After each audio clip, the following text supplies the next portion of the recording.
ပထမဆုံးအနေနဲ့ဒီပန်ကာရဲ့အင်္ဂါရက်တွေကိုကြည့်ရအောင်အောက်ဘက်မှာပန်ကာရဲ့အမြန်နှုန်းကိုတတ်မှတ်ဖို့ခလုတ်တွေပန်ကာရဲ့ခေါင်းကိုအပေါ်အောက်ချိန်ညှိဖို့ဒိုင်ကွက်တစ်ခု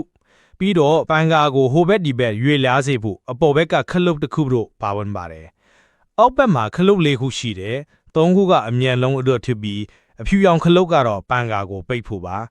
ခလုတ်တစ်ခုကိုနှိပ်လိုက်တိုင်းအရင်နှိပ်ထားတဲ့ခလုတ်တွေကပြန်တက်လာတယ်အဖြူရောင်ခလုတ်ကတော့ပန်ကာကိုပိတ်လိုက်တာဖြစ်ပြီးတခြားခလုတ်တွေလိုအောက်မှာဆက်ပြီးရှိမနေဘူးခလုတ်တစ်ခုစီရဲ့အောက်မှာစပရင်တစ်ခုစီရှိပြီးခလုတ်ကိုပြန်တွန်းတင်ဖို့လှုပ်ထားတယ်အတွင်းထဲမှာအချွန်အတက်တွေပါတဲ့တတုပြားတစ်ခုရှိတယ်ဒီတတုပြားကိုဒီစပရင်ကနေညာဘက်ကိုတွန်းထားတယ်ခလုတ်တစ်ခုကိုနှိပ်လိုက်ရင်တတုပြားကဘဲဘက်ကိုရွေ့သွားတယ်အလွန်အလောက်နှိပ်လိုက်ရင်ခလုတ်ကနေရာတကျဝင်သွားပြီးပြန်တက်မလာနိုင်တော့ဘူးနောက်ထပ်ခလုတ်တစ်ခုကိုနှိပ်လိုက်ရင်ပထမခလုတ်ကိုလွတ်ပေးနိုင်အောင်ဗျားကလုံလောက်စွာရွေ့သွားတယ်အဖြူရောင်ခလုတ်ရဲ့တစ်ခုတည်းသောရည်ရွယ်ချက်ကတော့တခြားခလုတ်တွေကိုလွတ်ပေးဖို့ပါအဖြူရောင်ခလုတ်ကိုဖြီထားဖို့အတွက်ချိုင်းခွတ် notch မရှိဘူးဆိုတာသတိထားမိလိမ့်မယ်တခြားခလုတ်တွေကိုလွတ်ပေးတာကပန်ကာကိုပိတ်လိုက်တာပဲဖြစ်တယ်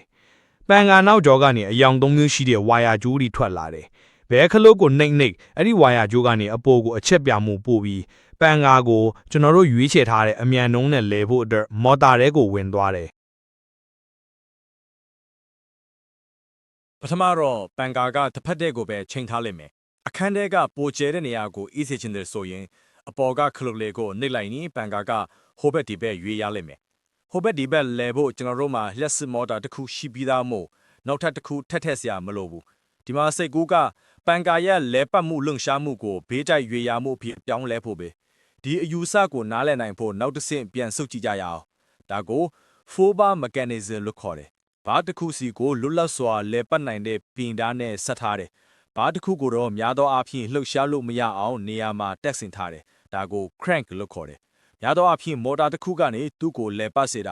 ာဒီဘားတစ်ခုကတော့လှုပ်ရှားမှုအတိုင်းလိုက်ပါရတယ်ဒီဘားတွေရဲ့အရာကိုပြောင်းလဲခြင်းအပြင်မတူညီတဲ့လှုပ်ရှားမှုတွေကိုရနိုင်တယ်ဒီဖွဲ့စည်းပုံကိုအာရုံစိုက်ကြရအောင်ပုံလအပြင်အစိမ်းရောင်ဘားကနေရာမှာတက်ဆင်ထားတဲ့တစ်ခုပဲဒါပေမဲ့အဲ့ဒီအစာသီးငယ်တဲ့အပြားရောင်ဘားကိုနေရာမှာတက်ဆင်လိုက်တဲ့အခါဘာဖြစ်မလဲဆိုတာကြည့်ပါအခုအစိမ်းရောင်ဘားရဲ့လှုပ်ရှားမှုကိုကြည့်ပါသူကအတူတူလောက်ဟိုဘက်ဒီဘက်ဘလို့ရွေ့နေလဲဆိုတာသတိထားမိမှာပါဒါကပန်ကာအတက် oscillating motion ကိုဘလို့ရလဲဆိုတာလေအခုပန်ကာမှာဒါတွေဘလို့အလုပ်လုပ်လဲဆိုတာပြန်သွားကြည့်ကြစို့ပန်ကာပေါ်မှာပါတဲ့ဘားလေးခုကဒီမှာပါဒါကနေရာမှာတက်ဆင်ထားတဲ့ဘားတိုလေးဒီမှာဘားရှည်တစ်ချောင်းစီတယ်နောက်ထပ်ဘားရှည်တစ်ချောင်းကတော့ဒီနေရာမှာမော်တာတယ်ပြီးတော့နောက်ဆုံးဘားကတော့ crank ပဲ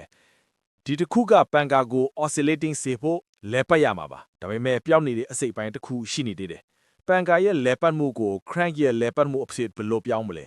ဒီမော်ဆန်တဲ့အရာကဂီယာပေါက်ရဲ့အတွင်မှာဖြစ်ပေါ်တယ်ပန်ကာနဲ့အတူလဲပတ်နေတဲ့နောက်ကျောက်ကနေထိုးထွက်နေတဲ့အပိုင်းစီးတစ်ခုရှိတယ်ဒါကို worm လို့ခေါ်တယ်သူလဲပတ်တဲ့အခါသူတကယ်တမ်းမရွေ့ပဲရွေ့နေတယ်လို့ပဲမြင်ရတယ်သူရဲ့ဘေးနားမှာ worm gear ရှိတယ်အောက်မှာတော့ crank နဲ့ဓာတ်ရိုက်ဆက်ထားတဲ့နောက်ထပ် gear တစ်ခုရှိတယ်ဒီပင်ကပဲဒီ gear တွေအားလုံးကိုဆက်ထားတယ်သူ့မှာ gear သွားတွေပါတာကိုမြင်လိုက်တယ်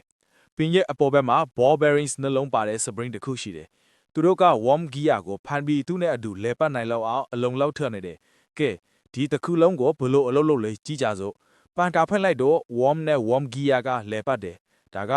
ပင်ကိုလဲစေတယ်ပင်ကနောက်ထပ် gear ကိုလဲစေပြီးအဲ့ဒီ gear က crank ကိုလှည့်စေတာအဲ့ဒီကနေ four bar mechanism ကပန်ကာကိုဟိုဘက်ဒီဘက်လှုပ်ရှားစေတာတဲ့ဒါကပင်ကအောက်ကိုနှိပ်ထားတဲ့အခါမှာအလုပ်လုပ်တာပင်ကအပေါ်မှာရှိနေရင် worm gear နဲ့အတူလဲပတ်တော့မှာမဟုတ်ဘူးဒါကြောင့်အောက်မှာရှိတဲ့ဘာတစ်ခုမှလှုပ်ရှားမှာမဟုတ်ဘူးဒါဆိုပန်ကာကတစ်ဖက်တည်းကိုပဲဆက်ပြီးချိန်နေလိမ့်မယ်ဒါပေမဲ့ပင်ကိုနှိပ်လိုက်ရင်ပန်ကာက oscillate လုပ်ပြန်ပြီး ball bearings တွေကိုပြန်ကြည့်ကြစို့ပင်ကိုဆွဲတင်တဲ့အခါတားဆီးထားတာမရှိရင် ball bearings တွေက